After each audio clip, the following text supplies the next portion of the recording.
Фермент нь латины fermentium гэсэн fermentium эсэх хөрөнгө гэсэн утгатай. Анх фермент гэдэг санаа 1780-аас 1825 оны хооронд хотоодонд явагддаг хоол боловсруулалтыг судлах явцад илрүүлсэн бөгөөд Францын эрдэмтэн Лу Пастер сахарыг дороож эсэхэд энзим хурцсагдаг гэсэн дүгнэлтэнд хүрсэн. За 1897 онд Бюханер дороожоос энэхүү энзимийг ялгаж авсан байдаг.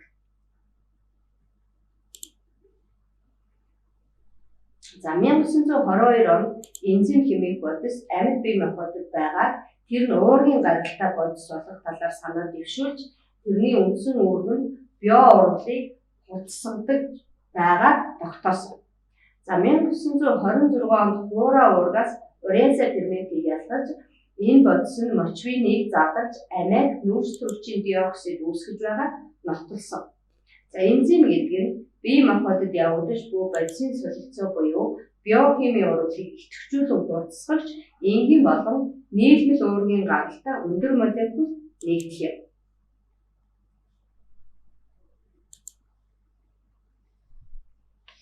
За энзим бол бүтцийн үед уургаас тогтмол эсэд тогтмол үүсдэг, химийн нөлөөллийг шинэ бодис бүтээгдэхүүн болгож хувиргадаг, сонгомол шинж чанартай бодисын солилцооны урвалыг түргэсгэх үйлчилгээтэй.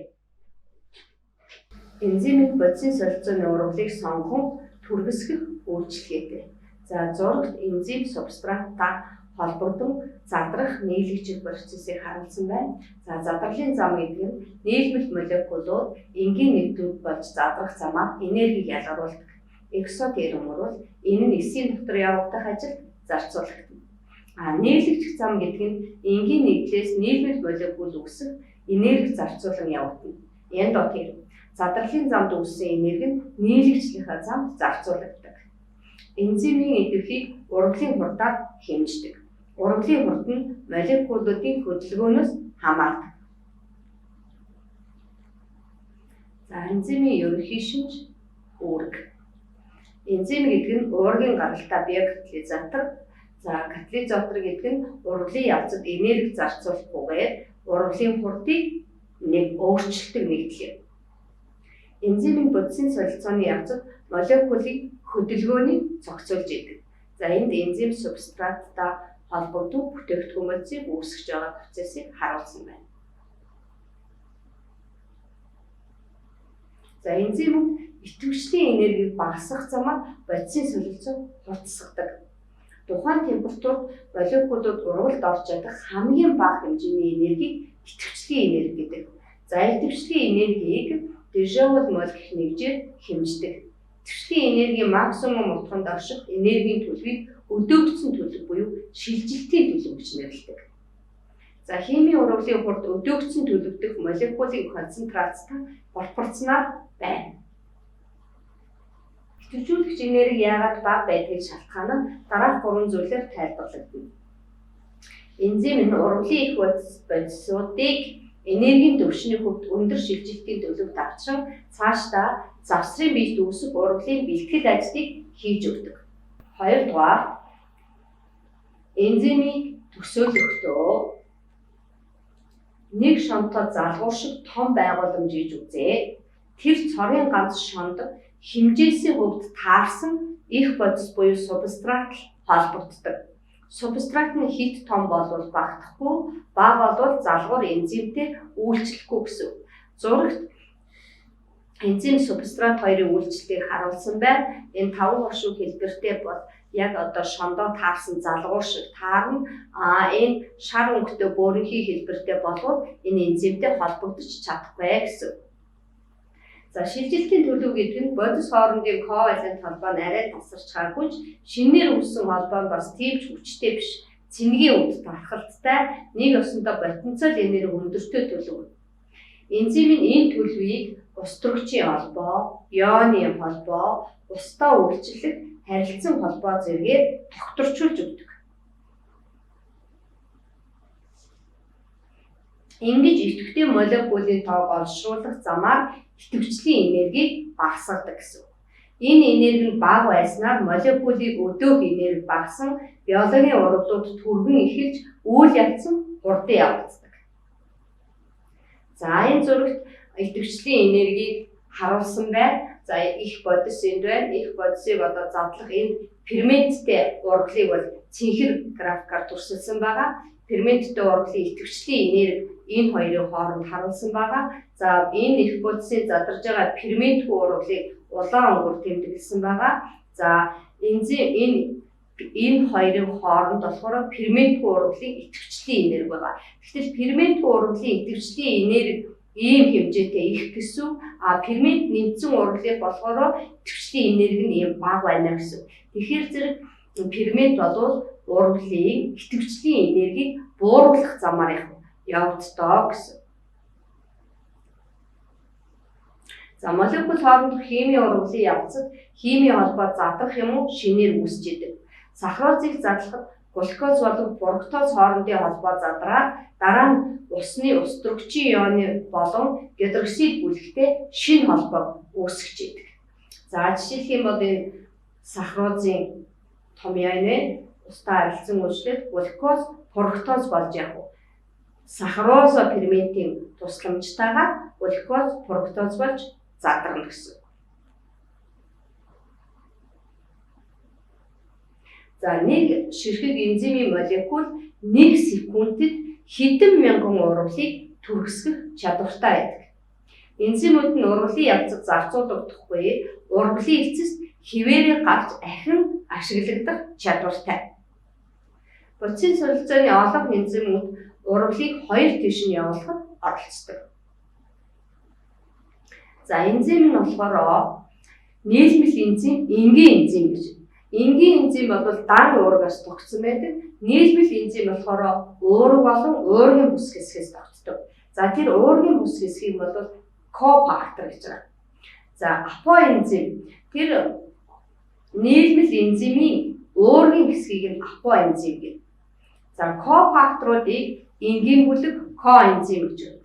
Коэнзим том органик молекулууд орно, апоэнзимтэй сул холбогдсон байдаг. Энгийн бүлэгт нь ихэвчлэн органик бус жижиг атомууд апоэнзимтэй нэгт холбогдсон байдаг. За кофактор ба коэнзимийг харуулсан байна. За энэ олон энзимүүд ургалын идэвхтэд нөлөөлдөг уургийн биш хэсэгтэй байна. Үүнийг нь өгж байгаа кофактор гэж байна. За эдгээр ферментүүд бат бөх холбогдсон байна. Органик биш кофактор, цис, төмөр, цайр орно. За жишээлбэл энэ гемоглобин органик кофактор төмрийг харуулсан байж байгаа. Төмөр холбогдсон байж идэг. За органик кофактор коэнзимүүд ордог. Коэнзим нь витамин юм уу, улам түүний уламжлалт нэгдлүүд байдаг. За кофакторуудад болохоор ионуудыг харуулсан байна. Кальцийн, төмрийн, калий, магний, манганы гэх мэтлэн энэ ионууд байна. За эдгээр ионуудыг агуулсан энзимүүд цитохром оксидаза бол цэсийг агуулсан байна. За цитохром оксидаза, пероксидаза, каталазанууд төмрийн хоёр валенттай ионыг агуулсан гэх мэт кофакторууд одоо маш олноороо байдаг гэсэн. За эдгээрийг дэвтэртээ тэмдэглэж аваарай.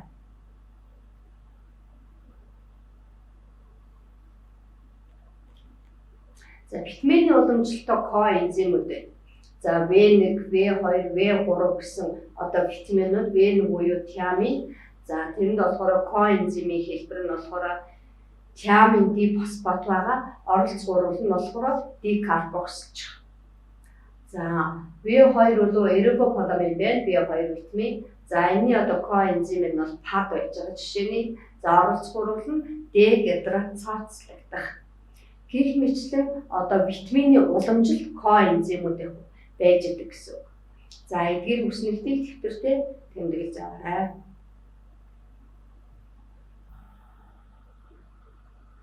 За дараагийн одоо коэнзимүүд бидний хамгийн сайн мэдэх фолиум хүчил, биотин гэдэр байж байгаа. За тэр коэнзимийн хэлбэр нь биотин, карбоксил бүлгийг зөөх. За фолиум хүчил бол пармлины бүлгийг зөөх. Энэ цианокоб кобаламин, цианокобаламин болохоор метилийн бүлгийг зөөгдөх гэх мэт ургуулууд яг оролцдог байх.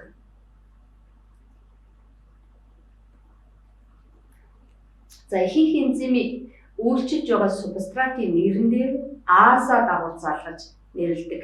Жишээлх юм бол сахарыг задалдаг энзимийг сахароза. За зарим тохиолдолд энзимийг гүйцэтгэж байгаа үүргээр нэрлэдэг. Жишээ нь эсэлдэг ургалыг түргсэгдэг энзимийг оксидаза. Зарим тохиолдолд уламжлалт нэрээр нэрлэдэг. Жишээлх юм бол хоол боловсруулах эрхтний энзимүүд пепсин, трипсин гэх мэтүүд байж болно. За өнөө үед энзимийг хурцсаж байгаа ургалын төрлөөс нь хамааруулаад 6 анги болгож хуваадаг. За эдгээрт эсэлтэй ангижрах ургалыг явуулдаг энзимүүдийг оксидоэродоктаза ангийн энзимүүд. Энэ зөөвөрлөдөг тодорхой нэг функционал бүлэг аалтмуудыг нэг нэгдлээс нөгөө нэгдэл рүү зөөвөрлж байгаа ургалыг транспираза ангийн фермент гэж нэрлэж байгаа. За усны тусламжтайгаар нийлмэл нэгдлүүдийг энгийн нэгдэл болгож задалдаг энзимүүдийг гидролазагийн төрлийн энзимүүд гэнэ. Харин усны оролцоогүйгээр нийлмэл нэгдлийг энгийн нэгдэл болгож задалж явах юм бол лиазагийн ангийн энзимүүд гэж нэрлэдэг. За бодисын нэг измерийг нөгөө измер болгон хувирах буюу измерч ургалыг явуулж ивэл изомеразагийн төрлүүдийн за АТП-ийн молекулыг задлахад үүссэн энергийн тусламжтайгаар энгийн нэгдлээс нийлмэл нэгдэл үүсгэх буюу нийлэгч ургалыг явуулдаг энзимүүд бол липазагийн ангийн энзимүүд хамаарагддаг байна. За энэ хичээлийн холбоотой 2019 оны D хувилбарт дараах даалгавар ирсэн байна. Бодисын солилцооны хэлбэрүүдийг үзүүлсэн бүдүүвч дэх 1-2 дугаарт харгалзах үгийг зөв илэрхийлсэн мөрийг сонгоно гэсэн байна. За нэг болохоор энэ энерги байна. Ингээд 1 гэдэг бодис үүссэн байна. Ийшээ яваад энэ полимер байна. Полимероос 2 болоод энд энерги гэсэнгээгээд энэ мономер болсон байна. За тэгэхээр энэ 1-2 гэдэг хоёр маань одоо энэ дээрээс аль нь вэ гэдгийг зөв сонголтыг харна. За метаболизм гэхээр зэрэг бодисын солилцооны нэгдмэл ургалыг хэлж байгаа учраас энэ нэг бол метаболизмд таарахгүй учраас сонгохгүй. За хоёр болохоор зэрэг энэ В хувилбар болохоор ондооших гэдэг нь нийлмэл бодис одоо энгийн нэгдэл болон их задрах үзэгдэл. Тэгтэл нэг болохоор зэрэг энэ мономер нэгдлүүд энергийг шингээгээд полимер нэгдлийг яг үүсгэсэн байна. Тэгэхээр энэ ондооших биш эсрэг бодис байгаа учраас энийг сонгохгүй. За С үзье. С болохоор ижилсэх буюу нийлэгч ургалыг хэлж байгаа. За тэгэхээр зэрэг энэ мономер нэгдлүүд энергийг шингээгээд полимер нэгдлийг үүсгэж байгаа бол ижилсэх юм байна. За дараа нь энэ полимер нэгдэл маань энэ хоёр дээр мономер нэгдэл болж задрах явцдаа энергийг ялгаруулж байгаа. Энергийг ялгаруулад ингээд задарч явж байгаа ургалыг ондооших гэж нэрлэж байгаа.